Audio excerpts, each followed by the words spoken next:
Most people have heard of the story of David and Goliath from the Bible. But when it comes to how tall Goliath really was, there tends to be a lot of debate and disagreement. Most non-Bible believing people claim that if Goliath actually existed, he would have been a relatively tall human, like around the height of basketball players that we see in our world today. Well, there's actually significant evidence that suggests Goliath was between 9 and 10 feet tall. And in this video, I'm going to provide several logical reasons why. So let's get started. We find the story of David and Goliath in the book of 1 Samuel chapter 17. The portion of the story I want to focus on first is verses 4 through 7, which says, "A champion named Goliath, who was from Gath, came out of the Philistine camp. His height was 6 cubits and a span.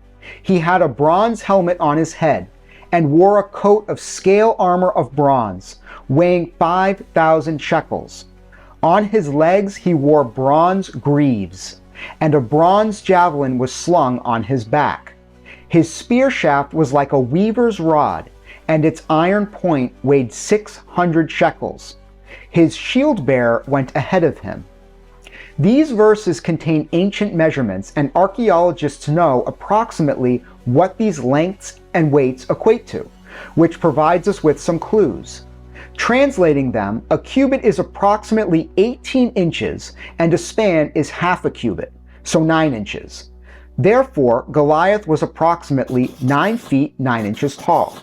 For some context, the tallest man in modern recorded history is Robert Wadlow, who was 8 feet 11 inches tall and weighed around 450 pounds. Robert's enormous height was the symptom of a rare genetic disorder of the pituitary gland, typically referred to as gigantism or acromegaly, and he died young, at 22 years of age. The tallest man in modern recorded history that did not have the gigantism or acromegaly disorder was Angus MacAskill, who lived in Canada in the mid-1800s and was 7 feet 9 inches tall. Angus had an enormous proportionate stature, weighed over 500 pounds, and was the strongest man in modern recorded history, based on feats of strength that he demonstrated during his life. The point I want to make here is that Goliath would have been even taller than Robert, and would have been a much larger and stronger version of Angus, which is fitting given the Bible's description of giants, which can also be referred to as Nephilim, who were of greater stature than normal human beings. Also, it is reasonable to assume that these giants did not suffer from the same disease that Robert did, because they must have been in excellent physical shape in order to be the great warriors they were renowned to be. Goliath would have logically met this requirement, given his height is above even the tallest human examples from the modern era. As a side note, I know some people will claim the Dead Sea Scrolls version of 1 Samuel, which says Goliath was 4 cubits and a span tall, which is 6 feet 9 inches tall. And I know this height is more reasonable to believe, given what we observe in the modern world. But this height can't be correct in the context of the weight of Goliath's armor and weapons, which are consistent weights across the Bible versions. Therefore, the 4 cubits data point for Goliath must be a scribal error.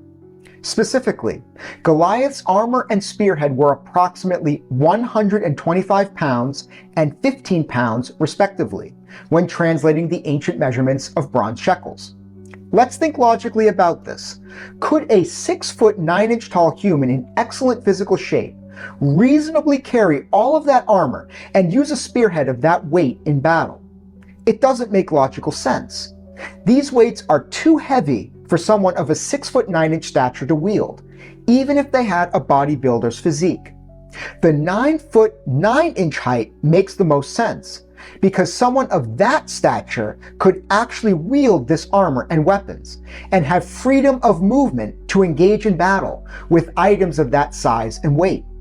But still, in case there are any doubts about if a 6 foot 9 inch man can carry around 125 pounds of armor, plus the weight of his weapons, think about Special Forces troops in the military, and the weight they carry in their rucksacks. Can range in weight from 35 pounds all the way up to 70 pounds. These are special forces, men in extremely good physical shape. If they max out at around 70 pounds of weight to carry into combat, it doesn't make logical sense to believe that a 6'9" Goliath could carry around 125 pounds of weight in just armor, plus the weight of the javelin, spear, sword sheath, bronze helmet, and bronze greaves he was also carrying. Therefore, Goliath must have been closer to 9 feet 9 inches tall in order to proportionately make sense of the weight of the items he was carrying. Another way to think of this is in terms of body weight. The US military states that troops can effectively carry approximately 30% of their body weight as a fighting load. Given Angus MacAskill's weight of over 500 pounds, Goliath would have been over 600 pounds if we stay proportional. If we take 30% of that, it yields over 180 pounds, which is right in the range someone of that body weight could carry into battle, when including armor and weapons. Another clue that suggests Goliath would have been much taller than other humans is that King Saul, the king of the Israelites at that time, and who was at the Battle of Elah in Israel, which is where the battle between David and Goliath took place, was terrified by Goliath and would not face him in battle.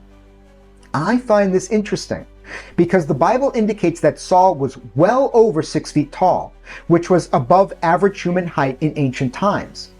Also, we know that Saul was a battle-hardened warrior based on the broader biblical narrative about his life. So it makes no sense for him to be terrified of Goliath and not willing to face him in one-to-one combat if he was in a similar height range as Goliath. This situation implies that Goliath must have been significantly taller than Saul's height range, so much so that Saul shirked away in fear and would not face him. Now that we've reviewed this evidence, I want to hear from you. What do you think makes the most sense regarding Goliath's height? Also, if something isn't observed in our modern world, like people being more than 9 feet tall, does that mean they could never have existed? I'm curious what you think. Please leave your comments below. For those of you who are interested in the broader topic of the Nephilim giants like Goliath from the Bible, I've created another video that talks about that more in depth, and I'm also working on a video that explores the archaeological evidence that strongly suggests these giants actually existed, and that the details about these giants in the Bible aligns with the archaeological evidence that has been discovered. So check out those videos and turn on your notifications for more content. Why God Ministries was established with the intention of applying science-based, rational, and logical thought, and the sharing of real-world examples that provide compelling evidence proving that the Bible is true and that the God of the Bible is real. Thank you for watching. God bless you, and I hope you have a great day.